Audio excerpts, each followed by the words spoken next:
My name is Bill. Most people know me as Napoleon, a former member of the Tupac Outlaws. In my short life, man, I experienced a lot of things out there. Flown on private jets, albums that sold over 40 million copies worldwide, shootouts, street fights, club fights, whatever you name it, been there, done that. Man, I experienced the ups and downs of this fast life. So I want to share with you my story, this Napoleon, life of an outlaw.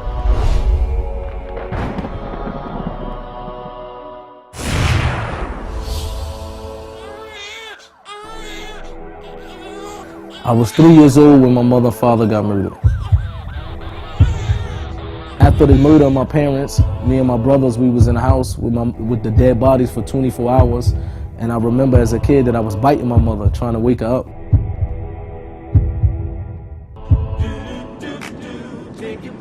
I grew up in the house of my grandparents after the death of my mother and father. So whatever I would see out on the block, drug dealing or whatever, I would go in my room and I would write a song out of it.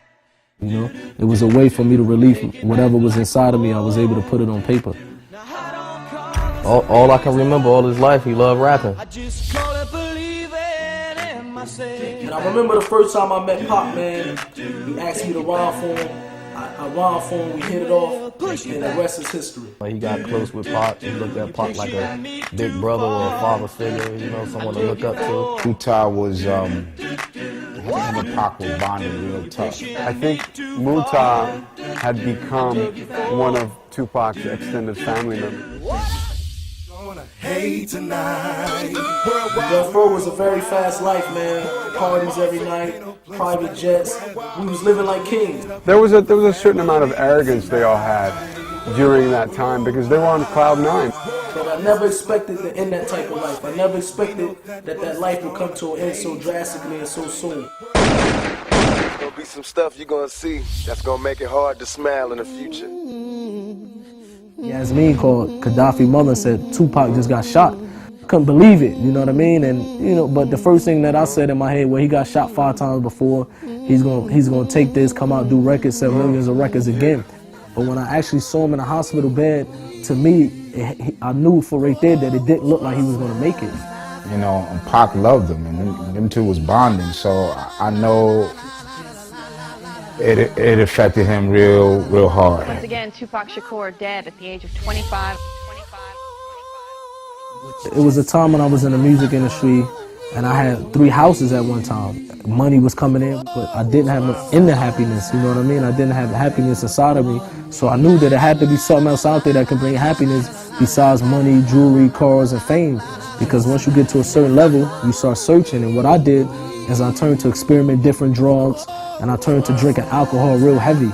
He was always liquored up. He was always liquored up and smoking weed. I seen him wild out with the girls, wild out drinking alcohol, getting drunk, fighting. And I happened to one day be in a recording studio, and I was very intoxicated. And I got into a fight with my little brother, and it got to the point where I almost probably killed my little brother. I hurt him so much that he had to go to the hospital to get staples in his head. And it happened to be a Muslim brother who was in the parking lot, and he broke the fight up. He calmed me down. He came and spoke to me. I said, imagine tomorrow waking up sober and realizing that you killed your brother. How would you feel about that? They always asked me to come to the Masjid, and for a while I was ignoring them. And when I first went up there, I remember I went up there deep, about 20 or 30 boys with me. And I went there expecting that it's just going to be like how I roll everywhere else with a posse, a crew, and we just going to hang out. But when I went there, that's when I seen something different that basically inclined me to want to know more about what these people was upon. That's what changed my life ever since then.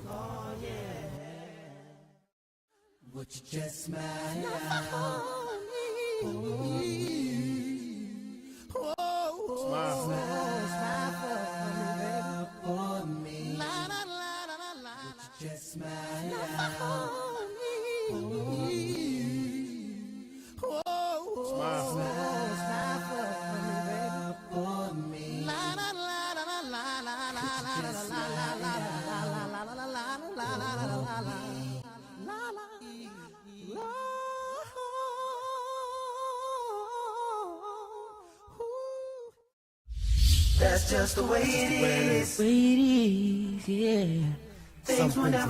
He got an awakening.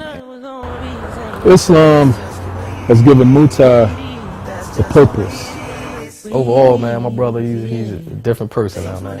I think Napoleon has changed in a way where it's beneficial to the children, beneficial to himself, to his family, and to his friends. But when I looked at him, he definitely inspired me to want to, give back to the youth and give back to the community in a way, that Islam only offers you. He had a lot of potential, but he also had a lot of anger and unresolved issues that I think Islam probably gave him solace and peace. Mutar is a good brother, and personally, I'm striving to be more like him. Napoleon, may Allah reward you, bro. You're a good dude. You're ahead of your time. You're a leader and a sign for all of us. And, I'm going to ride with you to the wheels fall off. Words to me, a little homie, young little big H. Riley. Salam alaikum. Things will never be the same. They're never gonna be the same. Yeah. That's just the way it is. Oh yeah.